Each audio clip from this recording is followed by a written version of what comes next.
Well, Norm and I had been married for more than 50 years. As a matter of fact, it would have been 60 years in another month if she'd lasted until June instead of passing in April.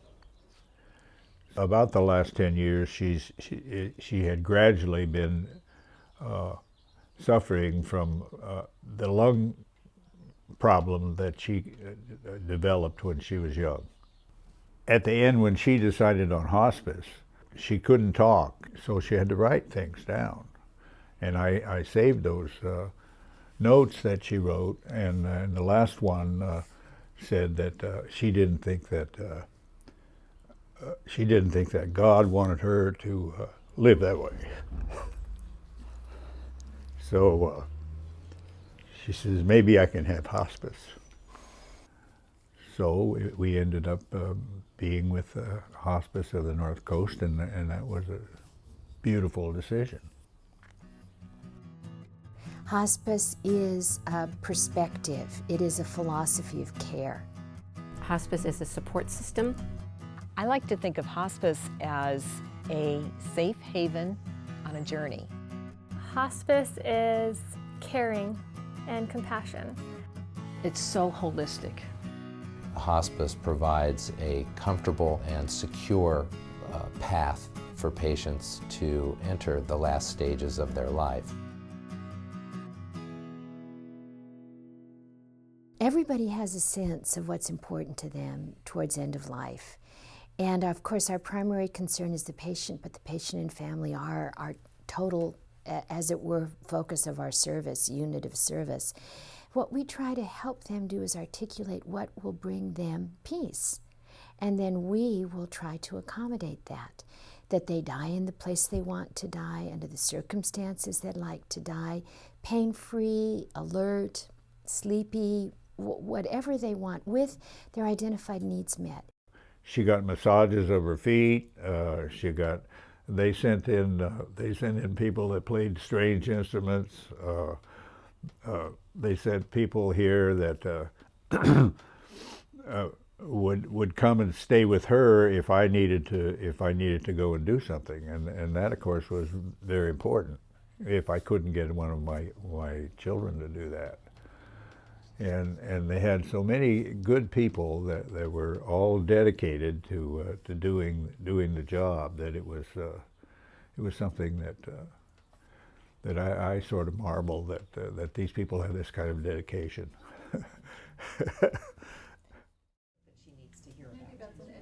Weekly, hospice and all of the appropriate caregivers interact in an interdisciplinary team meeting.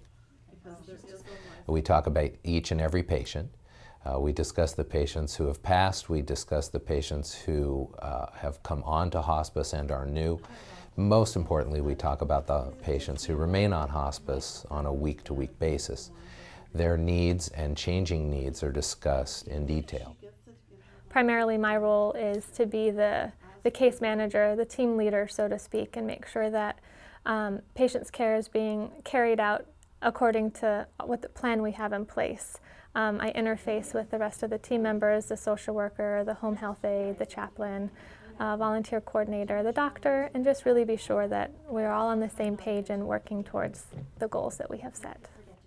We do have an excellent team and we really work well together, but also our model is that as a case manager, I only have between 12 and 15 patients, which allows me the time to spend with my families that I need to, and not have to rush from case to case to case.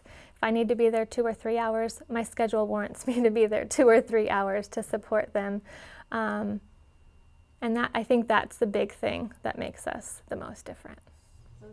I've interacted with other hospices over the last 25 years, and Hospice of the North Coast has an interdisciplinary team that is broad and inclusive. Their focus is on the patient first, the families second, and all else is third or dead last. I get my inspiration to work in hospice because I see patients and their families who are handed probably the worst possible news that they could have ever gotten, the fact that somebody is terminally ill. And what we do is we turn it into a more hopeful situation. Not necessarily the hope that they're going to get physically well, but the hope that there is a light at the end of the tunnel. Well, hospice I didn't know so much. I mean, you just kind of envision it's for the elderly, and they come and kind of basically hold your hand and kind of walk you through it. So when we were approached in the hospital and said, you really might want to think about having hospice come in, my husband and I were like, we knew this was it. We already knew that he was given a death sentence per se, that there was only X amount of months, but we're like, oh my goodness, really? This is it. And she just said, don't worry, there's a lot of people who go through hospice and they have many, many months. And we're like, okay. But in this cancer journey, when things happen, it happens so quickly. So by the time we had called hospice in, I think we had a total of maybe 10 days, but they were incredible. I mean, I have such an appreciation for hospice. I mean, they are like the unsung heroes. They are angels in this journey. I mean, what they did and how, that makes me cry. They helped the transitional process in a very beautiful way. I mean, there was such beauty and such love the day that he passed, and the support system was absolutely wonderful. What we are supposed to do in true hospice fashion is to empower the family and the patient. We do a lot of educating, and we also are a resource to the family to get additional care if needed. What we are there to do is to walk with the person through that journey, psych, social, spiritual, and medical. We address symptoms, symptom management, so that nobody has to be afraid of suffering or dying in pain. We allow people's lives to be extended because we give them extra service that makes them comfortable. And then we also are addressing their spiritual needs and their emotional needs, in the sense that it's appropriate at that time of their life to be doing life review. We will help them by doing life story.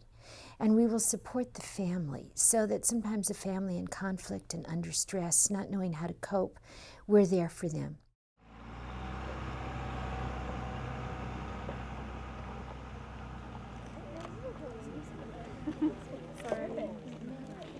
If all of the families can get together, we're going to meet over here.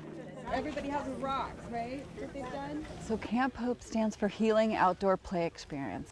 And it provides an opportunity for children and their families to come together as a family unit, to meet other families that are grieving, to play and to heal, spend time connecting with others. Sometimes when we're in loss or grieving, our heart feels like a heavy stone. And at other times, our heart feels lighter. So today on these stones, you have written the name of your loved one. And we're going to place that stone in the basket in the center. This is for two high school friends that I've known for many, many years that both died last month. Jason Walker is my son, and Jason is her father, and Rayshawn Walker.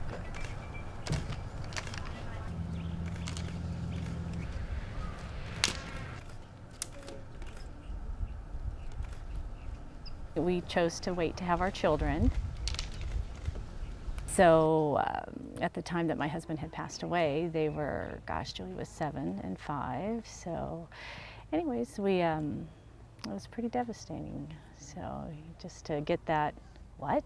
He has to leave so soon?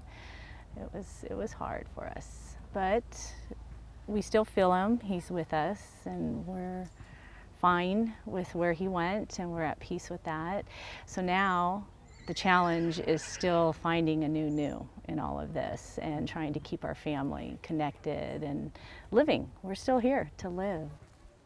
In grief, there is no expiration date, and it is a family journey. And you'll have some camps that will take the children, but I feel like you have to work with the whole family, because the whole family has or is going through this process. So I was thrilled to be able to come here today and to be a part of it, because it involves the whole family.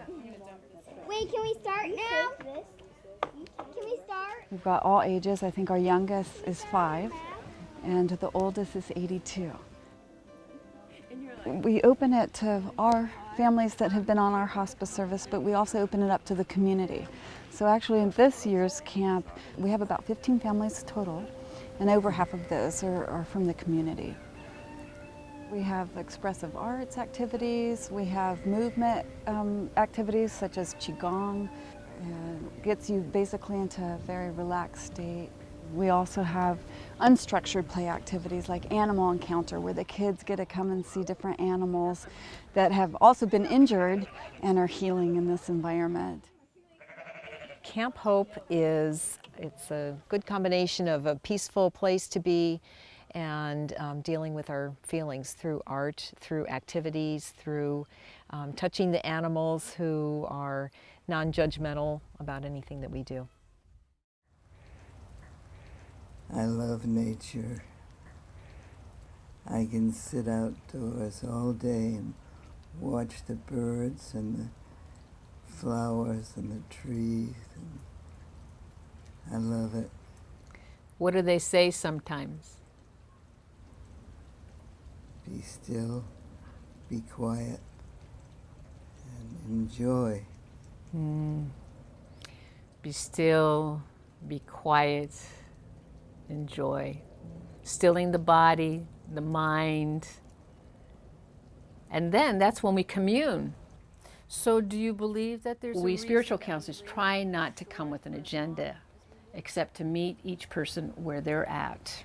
So we don't come to save or to convert or have a particular agenda in front of us. So we like to think of ourselves as experts in listening to how that person, how their spirit can be supported at this time.